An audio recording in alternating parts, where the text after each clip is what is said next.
Esta semana quiero continuar con esta serie de mensajes que la hemos titulado Emmanuel, Dios con nosotros. Y el título de este mensaje es Entrégale tu alabastro a Él. ¿Quiénes han leído esta historia anteriormente, hermanos? ¿Sabe? Esta historia en realidad pertenece a una de las historias que se le consideran aparentes contradicciones bíblicas. Y eso es porque lo que viene siendo el libro de Mateo y el libro de Juan datan una historia muy similar al libro de Marcos y al libro de Lucas. Aquellos que son amantes de revisar y estudiar la Biblia se dan cuenta que pareciera ser que se habla de la misma historia en las cuatro narraciones, pero no es así. La historia de Mateo y la de Juan es una historia que tanto como uno como el otro captaron para un solo evento. Y la historia de Marcos y la historia de Lucas es otro evento. ¿Por qué tengo que hacer esa observación? Porque cuando se lee la Biblia se habla de dos hombres llamados Simón, mientras que por un lado se le llama que era un hombre religioso o un fariseo, y por el otro lado se le llama que era un leproso. ¿Quiénes habían notado eso, hermanos, en la Biblia? Y muchas de las veces se le queda a los creyentes en la duda de decir, ¿acaso será que se equivocó el traductor? ¿Acaso será que está mal escrita la Biblia? No, hermano, es que se cree que en aquellos tiempos lo que representa la última semana de la vida de Jesús, tanto como Mateo como Juan, específicamente captaron el evento titulado Entre Jesús, la segunda y última ocasión que fue ungido. En aquellos años, cuando Jesús ya estaba por cerrar su ministerio, se dice que se captaron los últimos 7 días de la vida de Jesús de manera cronológica. Y se dice que Jesús se había dirigido a Betania, hermanos. Betania era el lugar en donde se encontraban personas muy queridas por Jesús. Se encontraba Marta, María y se encontraba Lázaro. Estos 3 eran hermanos. Y se dice que Jesús cuando llegó a Betania, se dice que fue abordado por diferentes personas que le tenían en aprecio. Uno de ellos precisamente era Simón, pero el fariseo. Este hombre se dice que fue el primero que invitó a Jesús a este evento o a estos últimos 7 días que se le conocen, en donde prácticamente probó a Jesús para saber si en verdad este hombre podía discernir quién era o con quién se encontraba. Pero este segundo evento del cual nosotros nos vamos a estar enfocando y del que vamos a hablar el día de ahora, tiene que ver con el segundo y último evento que representa uno de los eventos más significativos del Nuevo Testamento. ¿Y por qué lo es? Porque fue de las pocas ocasiones en donde Jesús dijo, cada vez que se presente este evangelio, dice otra narrativa, la de Mateo, dice, el evento de lo que hizo esta mujer se perpetuará. En otras palabras, hablar de la historia de la mujer que ungió los pies de Jesús no es hablar de la historia de una anécdota más que se vivió en la vida de Jesús, no, sino que tiene una significancia muy elevada para los cristianos. Así que cuando hablamos de esta narrativa, vamos a entrar primeramente a qué sucedió estos últimos 6 días o 7 días antes de que Jesús fuera a la cruz. Se dice que cuando Jesús llegó a esta casa, era porque se acercaba una fiesta, que es lo que se le conoce como la fiesta del Pesaj o la fiesta de la Pascua. Cuando nosotros venimos hoy en estos tiempos y en esta era, hermano, y más aquí en este país, lo que le llaman la Pascua y en México y aquí en Estados Unidos principalmente, por ahí anda un conejo, ¿verdad? Que pone huevos, que de antemano sabemos, hermanos, que los conejos no ponen huevos. Es una fiesta que se ha comercializado de tal manera que inclusive entre los cristianos ya se escucha más la frase la fiesta de la coneja o el evento de la coneja que precisamente la Pascua. La Pascua no es la coneja. Voy a explicar qué es la Pascua. La Pascua era una celebración que Dios le había dado a instrucción a Moisés en los tiempos de Egipto. Históricamente recordemos que el pueblo de Dios fue cautivo por Egipto por espacio de 400 y pico de años. Y se dice que un día clamaron a Dios y que Dios levantó un libertador llamado Moisés. Este libertador vuelve a la casa de Faraón, da la advertencia de 10 plagas o de plagas que cada una de ellas mostraría el verdadero poder del Dios vivo. Porque en aquellos tiempos, desafortunadamente, cada nación tenía sus propios dioses. Y como los hebreos estaban en cautiverio, se tenía por idea que el Dios de los hebreos era un Dios inferior al Dios de los egipcios. Se presenta Moisés, da la advertencia que dice que el Señor dice que suelte a su pueblo.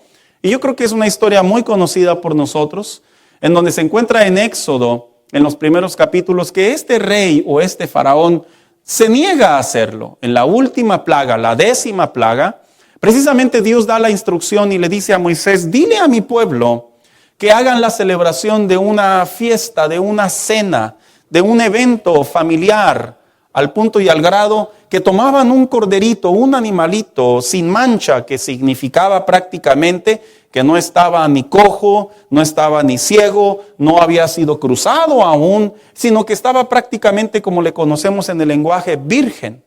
Y ese animalito se tenía que cocinar. Y cuando se cocinaba ese animalito, la instrucción era que la sangre de ese animalito se iba a poner sobre los dinteles de la casa. Sé que la palabra dintel no es muy común entre nosotros. Los dinteles significan los marcos de las puertas. Y dice la Escritura que aquella noche pasó el ángel de Jehová. Y dice que precisamente los lugares en donde no estaban pintados los dinteles, dice la palabra de Dios que llegó y le dio muerte a todos los primogénitos. Esa celebración se perpetuó, porque esa celebración, la fiesta del Pesacho, la fiesta de la Pascua, era la celebración que simbolizaba y memorizaba que Dios había liberado al pueblo de Israel, que Dios había dejado por siglos al pueblo suyo y ahora se lo iba a llevar a la tierra prometida. Cuando Moisés entra con el pueblo al desierto y se empiezan a dar los estatutos, los mandamientos y las ordenanzas de Dios, Dios puso en el corazón de Moisés que instruyera al pueblo que cada vez que llegara la Pascua, ellos tenían que traer a la memoria que habían sido liberados por Dios. ¿Sabes? Las memorias o los recuerdos son asuntos buenos en la vida, porque algo que carecemos o padecemos los seres humanos es que nuestra memoria como tal un día va a dejar de funcionar y las ideas y los pensamientos y los recuerdos van a ir menguando, hermanos. Pero Dios le estableció a su pueblo que generación a generación ellos siempre recordaran que cuando se reunieran aproximadamente en el mes del Nisan o en el mes de abril, en el mes de marzo, que hoy en día en el occidente es el mes de abril, se dice que ellos tenían que traer a la memoria la libertad que Dios les había dado como pueblo. Así que cuando Jesucristo está en Betania es porque se dirigía prácticamente a Jerusalén. Así que cuando llega y estaciona, por así decirlo, su estancia ahí, era una semana muy importante para los judíos, porque se unían 2 fiestas más, y era la fiesta de los tabernáculos, y era la fiesta del Pentecostés, que cuando estas 3 fiestas en la misma semana caían, era una de las mayores y de las mejores celebraciones que los judíos todavía actualmente tienen, hermanos. Pero no es como nosotros nos imaginamos las fiestas, Nosotros nos imaginamos las fiestas pachanga, ¿verdad? A darle y todo eso, no. En realidad eran fiestas de alegría, pero también eran fiestas de memoria, en donde ellos hacían eventos especiales, en donde significaban las fiestas rendir a Dios. Las fiestas significaban reunirse y traer a la memoria que Dios había liberado a sus padres.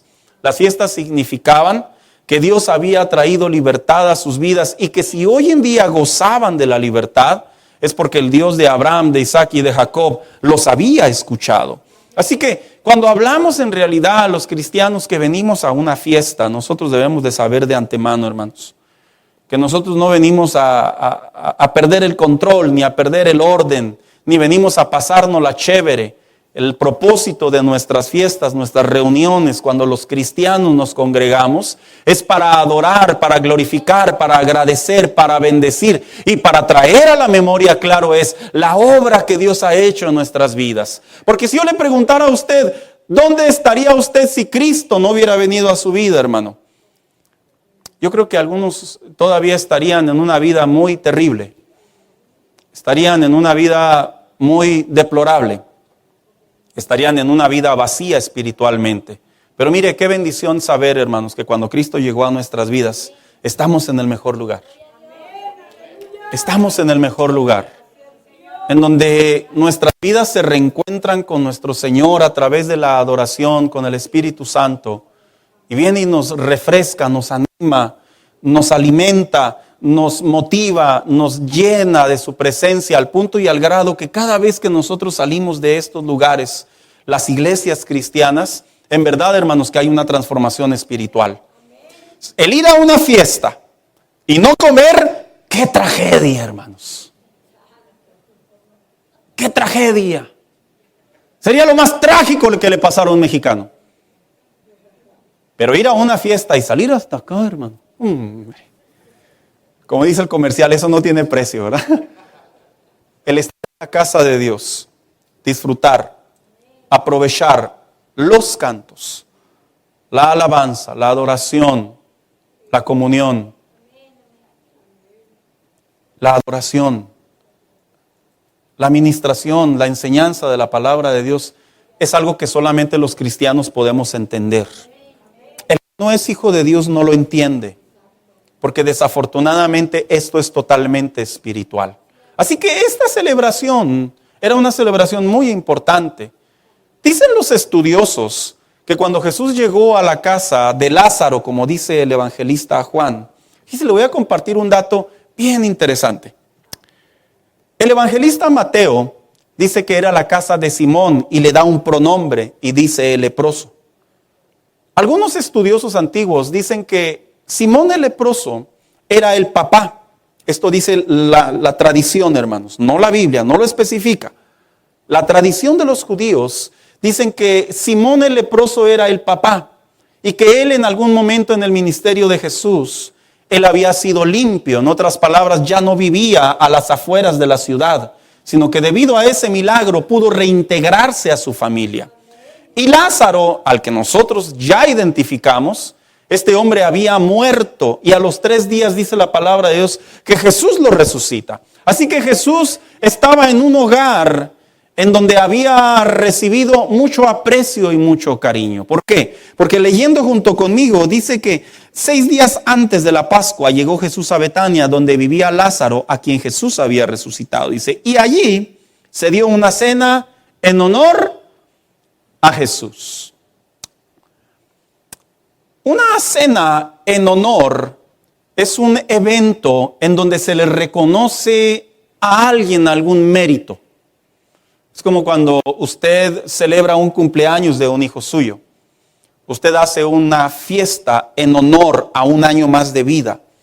Es como cuando usted va a un lugar y en reconocimiento por algún premio, algo que le van a dar a alguien, hay un evento muy hermoso, hay un evento muy solemne, hay un evento muy alegre, en donde todos los asistentes saben que la razón de estar ahí es por una persona. ¿Sabes? Otras versiones de la Biblia dicen que Jesús llegó a la casa de Lázaro porque ahí recibió hospitalidad. La palabra hospitalidad significa cuando tú haces venir a una persona a tu casa o a tu lugar y le das las mejores comodidades, le das lo mejor de lo mejor porque lo vas a recibir.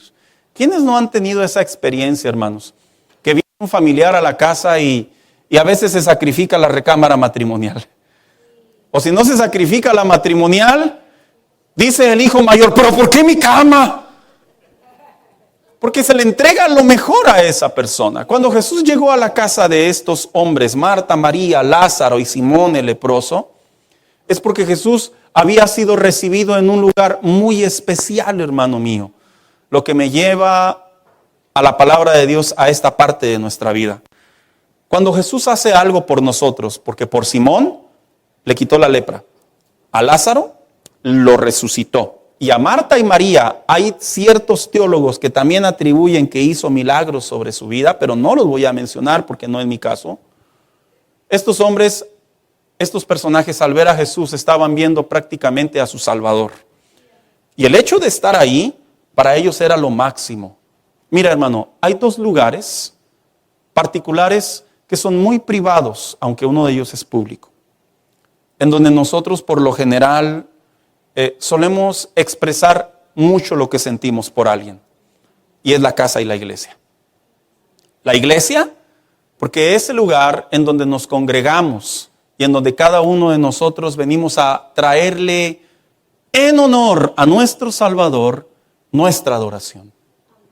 Y por eso es que insistimos, los pastores, los maestros, los predicadores, que cuando estamos en la casa de Dios, no podemos estar indiferentes, hermanos. No podemos estar pasivos. No podemos estar desorientados. No podemos estar como si estuviéramos enfrente de una sala de cine, como si estuviéramos enfrente de la línea de Walmart para pagar. No. Este es un lugar en donde venimos a reunirnos y a congregarnos y a poner cita, porque venimos a traerle honor a nuestro Señor. Y cada uno de nuestros cantos, cada uno de nuestras alabanzas, cada uno de los actos que hacemos en este lugar merece toda la atención, merece toda la entrega, merece toda la disposición de cada uno de nuestros corazones. Eso es lo que caracteriza a las iglesias pentecostales. Aunque algunas de ellas están muy desmedidas, lo tengo que decir. Pero lo que nos caracteriza es que el gozo de la salvación, la obra del Espíritu Santo, la memoria de lo que Dios hizo en nosotros, no podemos callarlo y no podemos dejarlo en silencio. Dios nos salvó, nos redimió, nos restauró. Y aquí hay familias restauradas, corazones restaurados, salvados por la gracia de Dios. Y eso es lo que despierta en nosotros el deseo de rendirle honor a nuestro Señor y Salvador. Aquellos que sirven en alabanza lo tienen que hacer con toda su pasión, porque están dirigiéndonos en honor a nuestro Salvador. Aquellos papás que están aquí, si tienen a sus hijos, enséñale cómo se adora en honor a nuestro Señor y Salvador. Si usted está aquí con una carga, enséñele a su Salvador que en honor a Él hace a un lado su carga y se rinde para Él, para la gloria de Dios. Estos hombres habían recibido a Jesús.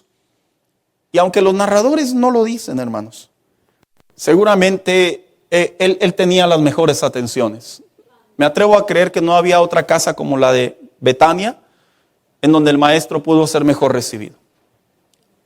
No hay otro lugar en donde el Señor pueda recibir mejor adoración, hermanos, que en su propia casa. Aquí. Es en serio. Tú en casa puedes orar en la privada. Tú puedes ir manejando y puedes ir estar orando a Dios. Tú puedes llegar a tu trabajo y tener un espacio para adorar a Dios, para agradecer. Pero no debe de haber otro mejor lugar en donde se le rinda honor a nuestro Señor que en su casa, hermanos. Y dos, el otro lugar privado en donde se le da hospitalidad a Jesús es nuestro hogar. Un hogar cristiano, una casa en donde hay un sacerdote, una mujer sabia, en donde hay familias que se reúnen. Lo voy a especificar. Nuestros hogares deben de ser lugares en donde nuestro invitado especial es el Señor Jesús, es el Espíritu Santo. Y no es que me salga del sermón, es que estoy sobre de él. Papás, tenemos el deber de que en nuestra casa haya un ambiente cristiano. Tenemos el deber. No somos cristianos nomás cuando venimos a la iglesia, ni somos cristianos cuando salimos y la gente nos ve. Somos cristianos también cuando estamos en casa. Y ahí debe de ser el mejor lugar también en donde al Señor le debemos de rendir honor, como cuando llegó a esta casa. Ahí debe de ser. Reflexiona en esto como matrimonio. Reflexiona en esto como papá, como mamá. Siempre he creído que nosotros tenemos por lo menos dos caras, hermanos. La cara cristiana y la no cristiana. La cara cristiana es cuando, ay hermano, discúlpeme hermano mío, qué bendición. Y la otra cara, el hermano me dijo, se atrevió. Y generalmente en casa es donde sacamos ese rostro que aquí no tratamos. Aquí todos somos santos y ala larga y la aureola está ahí fluyendo, ¿verdad? Pero la realidad es que la casa es el otro lugar en donde el Señor está con nosotros. Hermanos, cuidemos nuestra casa, que sea un lugar en donde el Señor pueda hospedarse. Cuidemos nuestra casa en donde sea un lugar en donde el Señor pueda disfrutar estar con nosotros. Cuidemos nuestra casa, que nuestra casa sea un lugar en donde, tanto como la parte espiritual, como la parte visible, como la parte del orden, como la parte del cuidado de nuestra casa, sea un lugar en donde el maestro pueda entrar y metafóricamente hablando inclusive pueda sentarse en el sillón. En donde metafóricamente hablando inclusive pueda caminar por los cuartos y pueda ver que hay un ambiente espiritual de agradecimiento y de honra a nuestro Señor. Así que cuando Jesús llega a este lugar, dice también que una vez que se sienta, dice la palabra de Dios que llega una mujer llamada Marta. El evangelista Mateo dice simplemente que era una mujer y la pregunta es ¿por qué? Brevemente la respondo. Porque Mateo como judío, como le escribió a los judíos, los nombres de las mujeres no eran muy significativos, más que solamente en la genealogía de Jesús. Pero aquí Juan sí toma bien a tomar el nombre de esta mujer. Y esta mujer Marta es precisamente aquella mujer que era hermana de María y que era hermana de Lázaro. Y si usted identifica correctamente, tiempo atrás Jesús había ido a ese lugar, a Betania, a la casa de Marta y María. ¿Y cuántos recuerdan ese episodio cuando Jesús llega y dice la palabra de Dios que María estaba muy afanada? Estaba tan ocupada que no se dio cuenta quién estaba ahí. Y luego surge la frase célebre de muchos predicadores, ¿verdad? Que le dice a María, María, ¿por qué estás tan afanada? ¿Que no te has dado cuenta que tu hermana Marta, ¿qué ha elegido? La mejor parte. Y todo apunta que Marta, por segunda ocasión, de acuerdo a los narradores, estaba entendiendo quién estaba con ella. Y eso es algo, hermano mío, que nosotros nunca debemos de olvidar como cristianos. Nosotros no adoramos a un Dios de una religión o de una generación, o de una fe popular o del común de los Estados Unidos. La experiencia de la salvación, la experiencia de la presencia de Dios es algo que nos mantiene vivos para saber que nuestras vidas se deben al Señor Jesucristo y su palabra. Así que Marta, cuando ve a Jesús, ella hace algo que llama mucho la atención. Y es precisamente, de acuerdo a la narración, dice así, María, tomó entonces como medio litro de nardo puro. Hago la corrección, María, hermanos. Y dice la palabra de Dios que esta mujer tomó algo que tenía por ahí. Y era precisamente un nardo puro. El nardo puro era una especie, era un perfume. Y el nardo no era cualquier cosa, hermano. El nardo era un perfume que solamente se utilizaba para ciertos eventos especiales. De acuerdo a los judíos, el nardo era aquello que se ungían solamente a los sacerdotes y a los reyes. Así que cada vez que un sacerdote se iba a ungir, utilizaban el nardo. Cada vez que un rey se iba, utilizaban el nardo. ¿Y por qué? Porque esta especie, esta fragancia, era de las más costosas que existían en aquellos tiempos. Al punto y al grado que eran tan caras que el mismo evangelista dice aproximadamente cuál era su costo. Y eso lo hizo precisamente porque Judas fue quien lo hizo. El costo del nardo era aproximadamente de 300 denarios. En aquellos tiempos, un denario era el sueldo de un obrero rural. Un obrero rural era una persona que ganaba bien. Así que en aquellos tiempos, 300 denarios representaba el sueldo de un año, hermanos. Así que cuando Judas dijo que se había vertido o se había desperdiciado, que ahorita vamos a entrar a ello, esa fragancia sobre los pies y sobre la cabeza de Jesús, que lo data Mateo, no solo fue sobre sus pies, también sobre su cabeza. Este hombre prácticamente estaba llevando a la conversión de hoy en día. Si hoy en día viéramos cuál es el precio del nardo, transformándolo de aquellos tiempos al hoy en día, son aproximadamente $30,000, que es el sueldo promedio de una persona de los Estados Unidos. Algunos dicen más, otros dicen menos. Pero prácticamente esta mujer había hecho algo que despierta el interés de Jesús y de todos los que estaban ahí. ¿Por qué?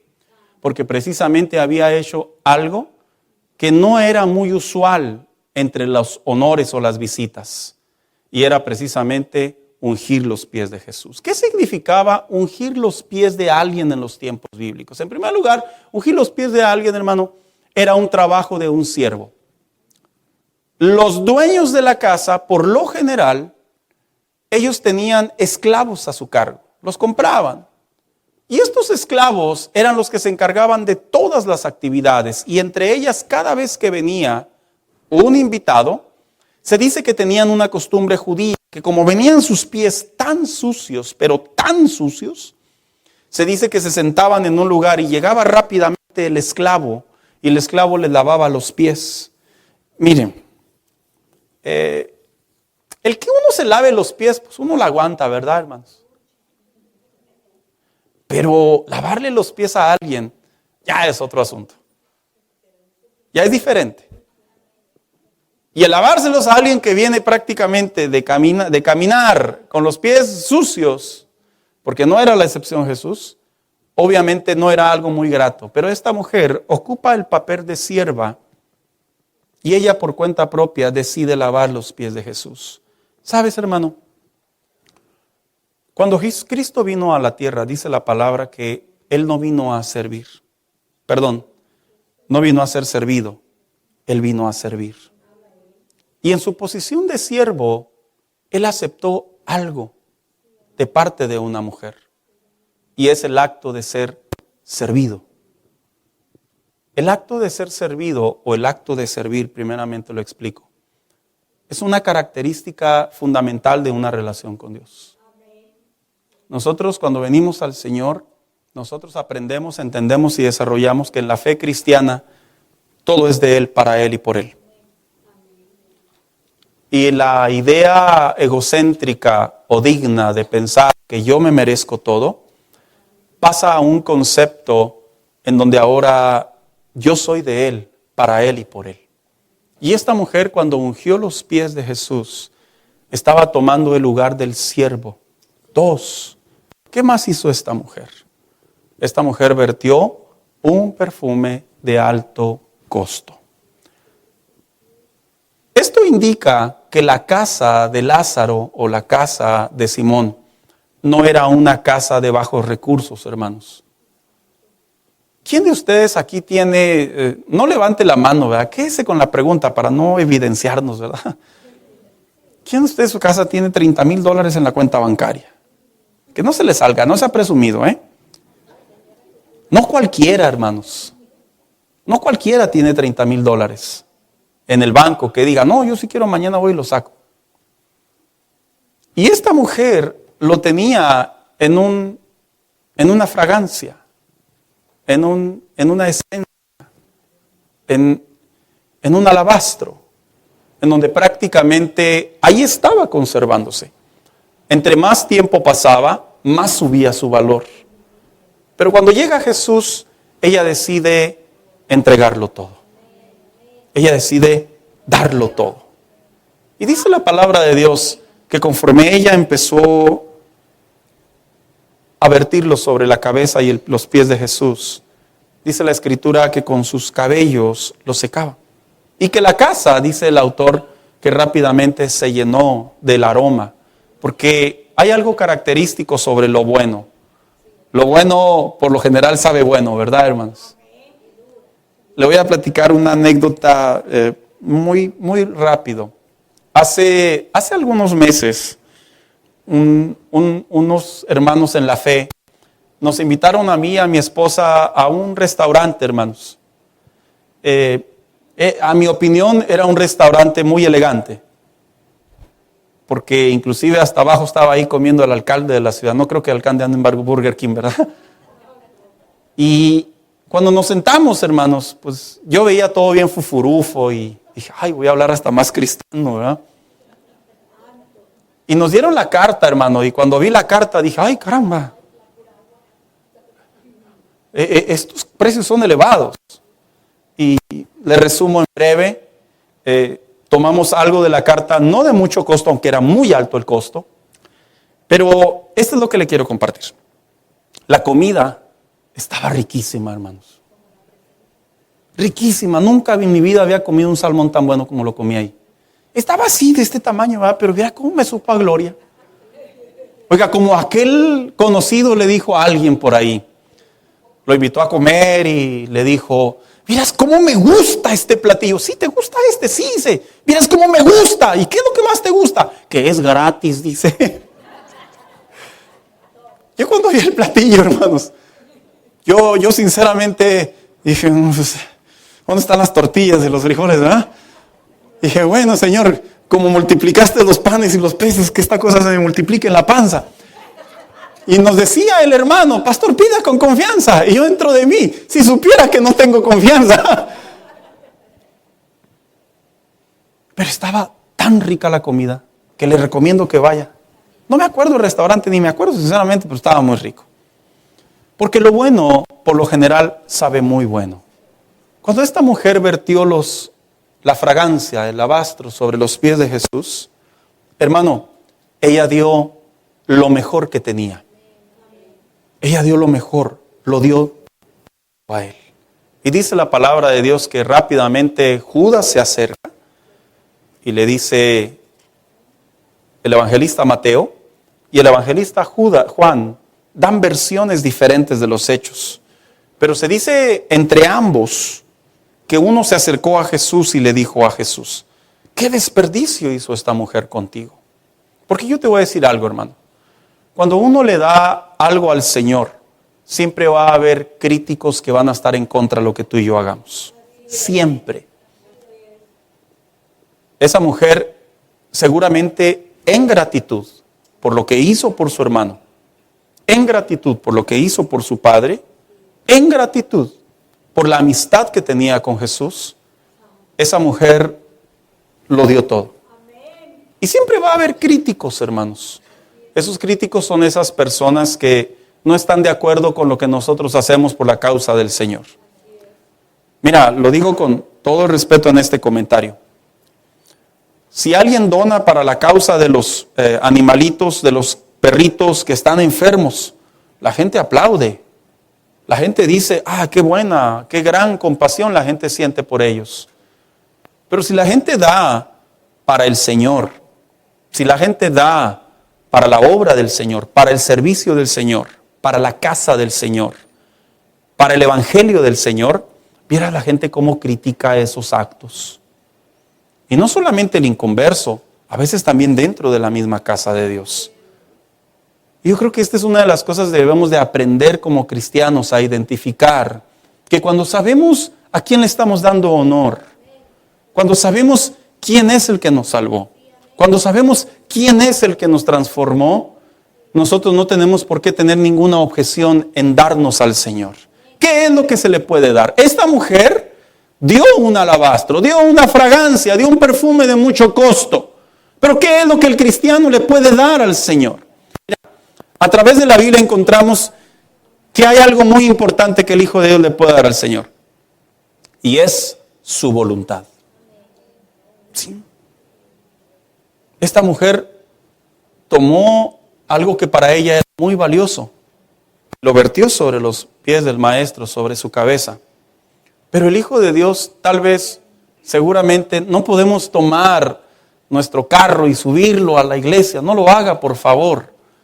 Pero sí hay cosas que le podemos dar al Señor que significan lo que nosotros estamos haciendo, lo mismo que esta mujer. Y le podemos entregar al Señor nuestra voluntad. Nuestra voluntad para que Él la dirija a nuestra vida. Hermanos, los cristianos no tenemos por qué estar batallando constantemente para rendir nuestra voluntad al Señor. No hay razón para ello. Recuerda que la guianza de Dios es perfecta sobre nuestras vidas.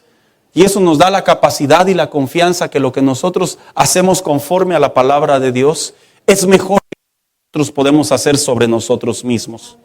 Nosotros podemos darle a Dios no solo nuestra voluntad, sino también podemos darle nuestros pensamientos. Esos pensamientos que constantemente están en contradicción con la palabra de Dios. Y podemos decirle que en mi mente haya pensamientos santos, haya pensamientos conforme a tu ley, haya pensamientos conforme a tus consejos, haya pensamientos conforme a tu palabra. Y aunque la carne por dentro se esté desbaratando, para hacer su voluntad, nosotros elegimos entregarle nuestra vida al Señor. Porque la palabra todo, que es lo que hizo esta mujer, entregó un perfume de alto valor, es una de las palabras que los cristianos debemos de aprender a convertirla en nuestra vida diaria, en nuestra comunión con Dios. Que cuando nosotros cantemos, cantemos con todo el corazón. Que cuando nosotros nos congreguemos con todo nuestro corazón.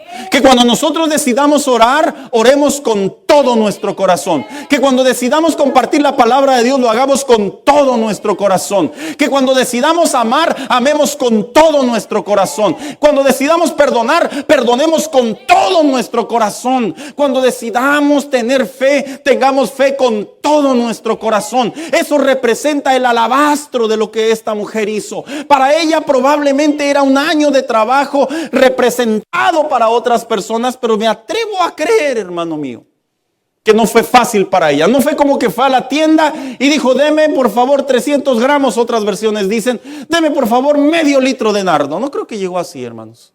Sinceramente tuvo que haber trabajado arduamente para poder tener ese guardadito. Cuando el Hijo de Dios viene al Señor y le empieza a entregar día a día su vida, ese perfume de alabastro se va llenando, y se va llenando, y se va llenando, y se va llenando. ¿Y sabes qué es lo que sucede cuando un hijo de Dios cada día le entrega al Señor más de Él? Lo mismo que sucedió aquí. Dice la Biblia que la habitación se llenó de la fragancia.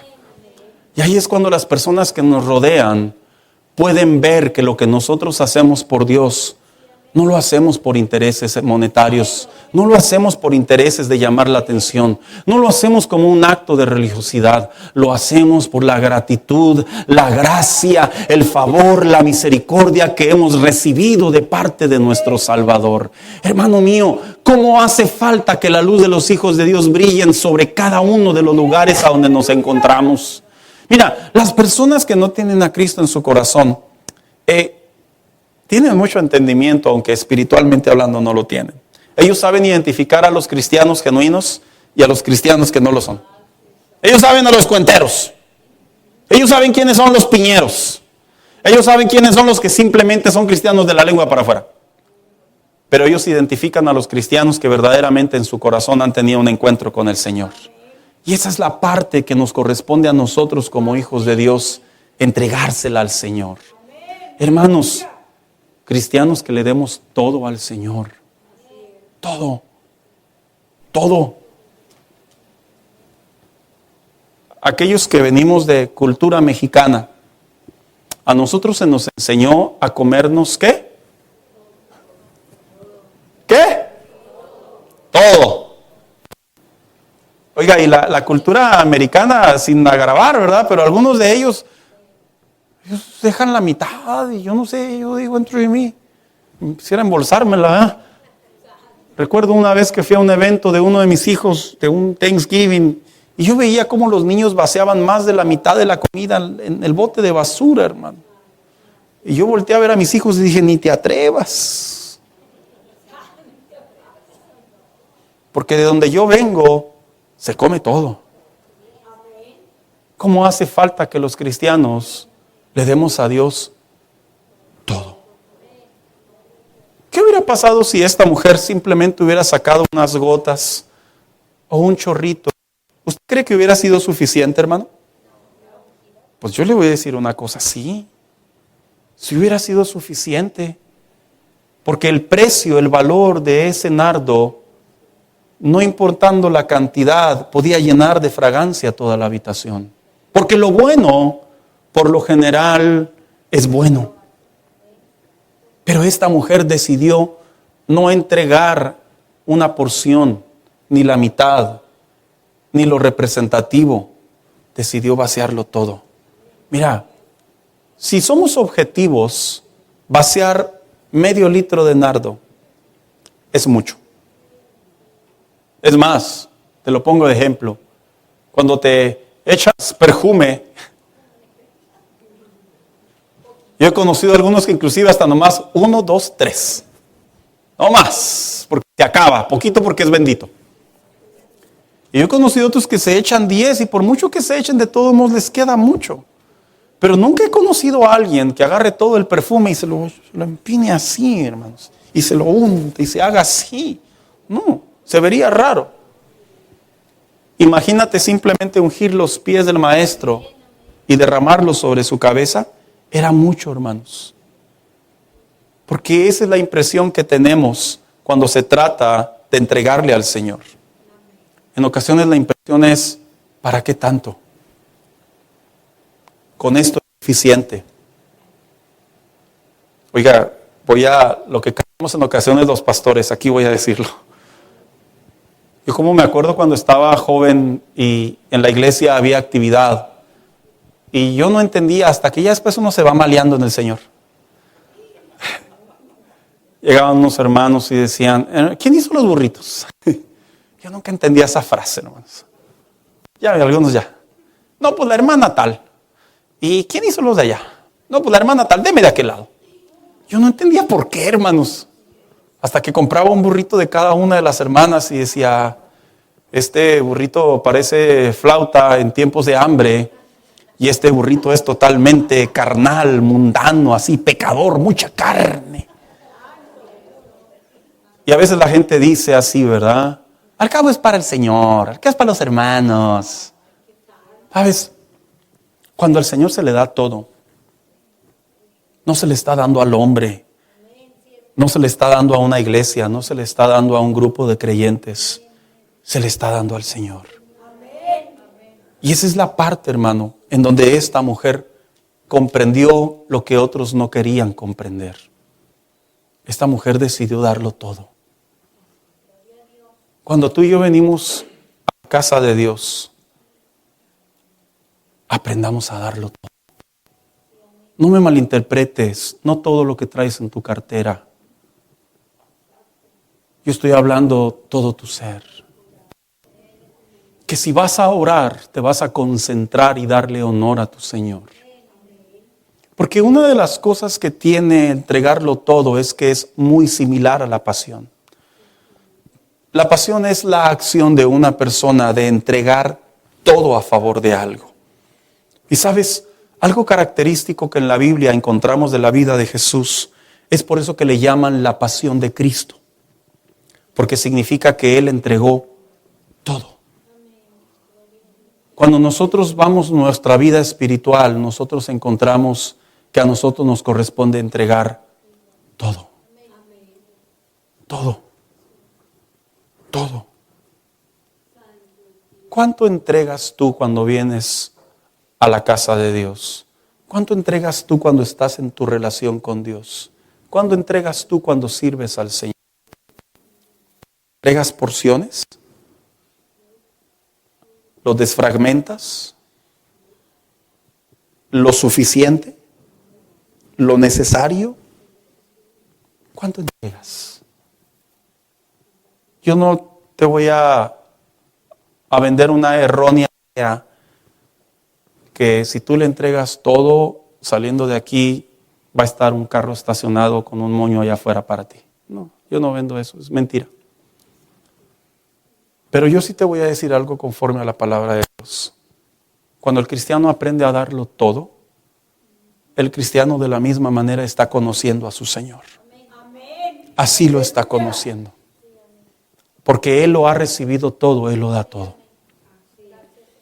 Esta mujer decidió darlo todo. Ven, hija, acompáñame.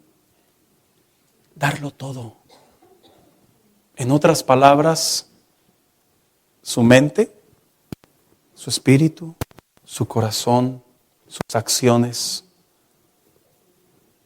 sus sentimientos, sus emociones, su vida, se la dio toda en una representación de un alabastro. ¿Cuánto le das al Señor? ¿Todo? Pastor, es imposible dar. Es imposible. Porque siempre hay rezagos en nosotros de áreas de nuestra vida que no las rendimos aún. Pero en la Biblia, darlo todo, en algunas traducciones no significa literalmente que te quedes sin nada, sino que de acuerdo a tu crecimiento, a tu entendimiento, a tu formación, de acuerdo a tu madurez, tú lo das todo. Es como un niño. Cuando él sale a jugar fútbol, él lo da todo. Pero si ves a un profesional, él también lo da todo. Aquí hay cristianos, aquí hay hermanos en la fe, que ya entienden que no deben de dar la mitad, no deben de dar memorias, no deben de dar algarrobas, no deben de dar lo que les sobra, deben de darlo todo acorde a la medida de tu comunión con Dios. Pero también aquí hay otros hermanos en la fe más entendimiento espiritual y que por alguna razón vamos fragmentando nuestra pasión por Dios, nuestra obediencia a Dios, nuestro servicio a Dios, y Dios lo pide todo. Todo. Porque entregarlo todo es lo que produce la bendición que dijo Jesús. Su nombre y este acto se perpetuará. ¿Sabías tú que lo que nosotros hacemos por el Señor un día se va a convertir en coronas de gloria? La Biblia lo habla. Y cuando poseamos esas coronas que la Biblia habla en el bema, en el tribunal de Cristo, cuando tú voltees a ver esas coronas van a tener una interpretación. Y entre ellas es las obras buenas que hicimos para el Señor. Y ahí se van a ver las cosas en donde cuando se le entregó al Señor, todo. Todo. Todo. No te quedas con nada.